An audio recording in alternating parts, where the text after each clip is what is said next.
Hello friends, my name is Anuj Kumar and I welcome you all to the third chapter of training module presented by TechSarch। तो यहाँ पर basically हम लोग क्या करते हैं ना, मैं आप लोगों को पहले और दूसरे लेक्चर में ही बता चुका हूँ और अब फिर से बता देता हूँ। ठीक है, ये कोर्स पूरा डिज़ाइन इसलिए हुआ है ताकि जो भी फ्रेशर्स हैं, जो ट्वेल्थ के बाद स्टूडेंट्स अपना टाइम यूटिलाइज करना चाहते हैं या फिर जो भी फाइनेंस फील्ड से स्टार्ट करना चाहते हैं ना, तो वो कैसे कर पाएंगे।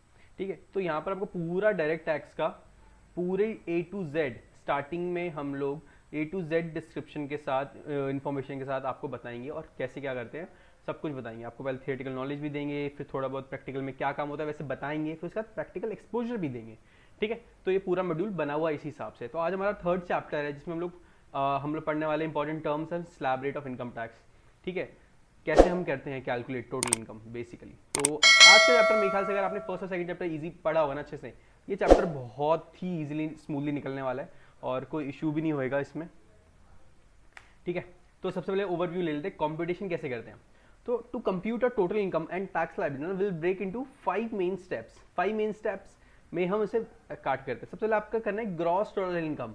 अब आपको ये टर्म समझने में दिक्कत भी नहीं हो रही होगी क्योंकि अगर आपने सेकंड चैप्टर पढ़ा है तो उसमें डिटेल में मैंने बताया हुआ ग्रॉस टोटल इनकम क्या होती है, टोटल इनकम क्या होती है, डिडक्शंस, तो टैक्स लायबिलिटी क्या बनाते हैं, स्लैब रेट क्या होता है। तो आपको इन सब चीज़ों में दिक्कत आने भी नहीं वाली।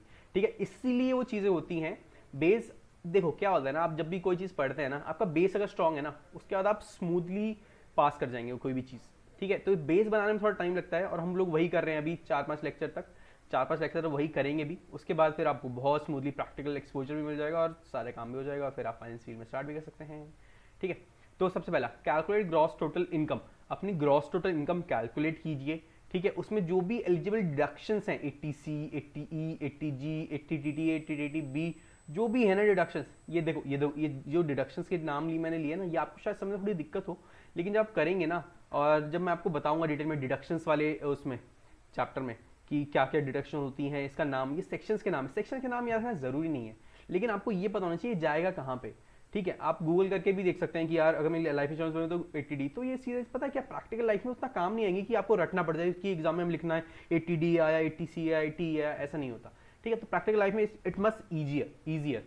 ठीक है, तो आप अपनी एलिजिबल डिडक्शन लगाइए, फिर उसका टोटल इनकम पे आइए। ठीक है, फिर उसके बाद हम उस पर स्लैब रेट लगा के अपनी टैक्स लायबिलिटी लगाएंगे, फिर उसके बाद tax credit advance tax account करेंगे।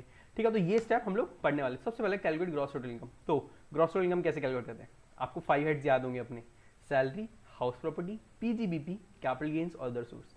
तो अगर आपका सैलरी लाइक 5 लाख है, रेंटल इनकम 1 लाख है, कैपिटल गेन 50,000 है, ग्रॉस टोटल इनकम आपकी होगी 6,50,000 रुपीज़। ठीक है, आपने भी ग्रॉस टोटल इनकम निकाल ली, वेरी गुड। अब एलिजिबल डिडक्शंस उस पर लगाइए। ये तो हमें टोटल ग्रॉस टोटल इनकम होगी। अब टोटल इनकम और ग्रॉस टोटल इनकम के बीच का डिफरेंस जो होता है ना, वो होता है हमारा डिडक्शन। ठीक है, तो डिडक्शन अप्लाई करेंगे चैप्टर 6 से। ये सारे एक्ट के नाम है, इसके अंदर एक्ट कह रहा हूँ, इसके अंदर जो सेक्शन है उनके नाम होते हैं। तो ऐसा ज़्यादा हेक्टिक नहीं लेना कि यार ये याद कैसे हो गई, याद नहीं करना, प्रैक्टिकल लाइफ में काम करना इस पर। ठीक है, तो मान लीजिए 80C, PPF, EPF, NSC, LIC up to 1.5 lakh तक यहाँ पर लिमिट होती है। फिर 80D, 80E, 80G, और ये ओल्ड रिजिम में मिलती है, न्यू रिजिम में नहीं मिलती। अगर आपने पहले 2 चैप्टर अच्छे से पढ़े हैं तो डेफिनेटली आपको ये सब पता होगा। ठीक है, तो ग्रॉस टोटल इनकम 6,50,000 है, मेरी डिडक्शंस में 1,70,000 है, तो मेरी टैक्सेबल इनकम 4,80,000 हो जाएगी। फिर उस पर हम टोटल पे अराइव हो गए हम टोटल इनकम पे। After deduction we arrive at total income which is the taxable amount. ठीक है, मैंने बताया आपको ग्रॉस और टोटल के बीच का डिफरेंस होता है डिडक्शंस। ठीक है, तो 4,80,000 हमें टोटल इनकम आ गई, हम आगे टोटल इनकम पे। ठीक है, अब उस पर टैक्स लायबिलिटी करेंगे।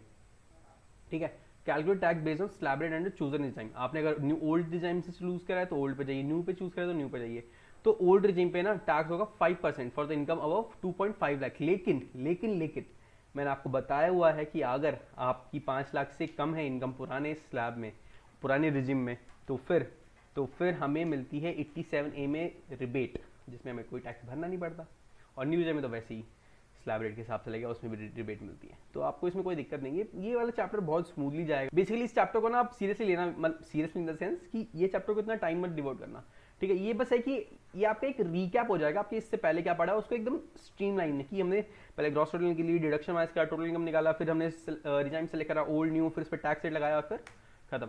अब यहाँ पर एक चीज़ ही, आप जब अपना ये देखो आपने टैक्स लायबिलिटी कंप्यूट कर ली ना कि हमारी टैक्स लायबिलिटी इतनी मिल रही है, लेकिन आप ये देखिए कि आपको कोई टीडीएस कटा हुआ है क्या, फॉर्म 26 AS में पता चलता है। आपने कोई एडवांस टैक्स पे करा हुआ है क्या, कि आपको कोई रिबेट मिल रही है ये चीज़।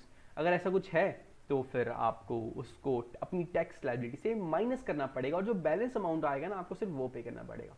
ठीक है, तो ये अकाउंट करना बहुत ज़रूरी होता है, क्योंकि अगर ये अकाउंट नहीं करेंगे तो फिर आपको फिर पूरा टैक्स पे करेंगे, तो ये तो नहीं है ऑब्वियसली।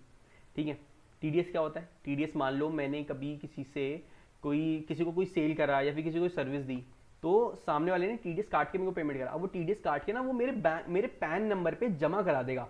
तो जब मैं अपनी आईटीआर फाइल करूंगा तो मेरे को दिख जाएगा कि किसी ने मेरे पैन नंबर पे टीडीएस जमा करा हुआ है इस अमाउंट का।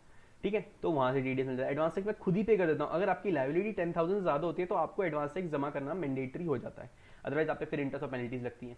ठीक है, ऐसी टैक्स रिबेट तो मिलती ही है। तो बेसिकली एग्जांपल अगर देख लेते हैं, ग्रॉस टोटल इनकम 6,50,000 डिडक्शन 170, तो मेरी टोटल इनकम होगी 4,80,000 रुपीज। ठीक है, और टैक्स लायबिलिटी मेरी बनेगी 11,500। टीडीएस का रेट मेरा 8,000 का, तो मेरा फाइनल टैक्स पेबल 3,500 रुपये बनेगा। लेकिन आप भूल रहे हैं कि 87A में रिबेट भी मिल जाएगी हमें, तो इसीलिए कोई टैक्स बनेगा नहीं। तो रीकैप अगर हम करें इस चीज़ का, स्टेप्स का, तो सबसे पहले हम क्रॉस टोटल इनकम देखेंगे, उस पर डिडक्शंस लगाएंगे, फिर हम टोटल इनकम पे आ जाएंगे अपनी, फिर उस पर लायबिलिटी लगाएंगे अपनी स्लैब रेट के हिसाब से। स्लैब रेट ओल्ड और न्यू डिजाइन अपने हिसाब से सेलेक्ट करना है हमने। ठीक है, ओल्ड अगर जा रहे हैं तो हमें 2.5 लाख का, 2.5 लाख का नहीं, 0 to 2.5 कोई इनकम नहीं है, 2.5 से 5, 5 से 10, फिर 10 से ऊपर। और न्यू जा रहे हैं तो 0, 2.5, 2.5 से 5, 5 से 7.5, 7.5 से 10, 10 से 12.5, 12.5 से 15, अबव 15। ठीक है, तो ये रहता है। ठीक है, सो आई होप आप लोगों का ये रिकैप भी अच्छा हुआ होगा, और आप लोगों को आज के लेक्चर में समझ में आया होगा कि मैंने क्या टर्म यूज़ करी हैं और क्यों यूज़ करी हैं, और क्या स्लैब रेट होता है, कैसे यूज़ करता है। तो ये इसलिए हो पाया क्योंकि हमने फर्स्ट और सेकंड लेक्चर में अच्छा खासा टाइम डिवोट करा है और बेस बनाया है। ठीक है, तो आने वाला इससे अगला जो होने वाला ना मार्जिन रिलीफ, वो भी थोड़ा इंपॉर्टेंट है। ठीक है, तो आपको उस पर भी ध्यान देना है, और अगले लेक्चर में मिलते हैं। Thank you for watching. In the next section, we'll explore deductions and exemption in greater detail. Thank you so much, guys.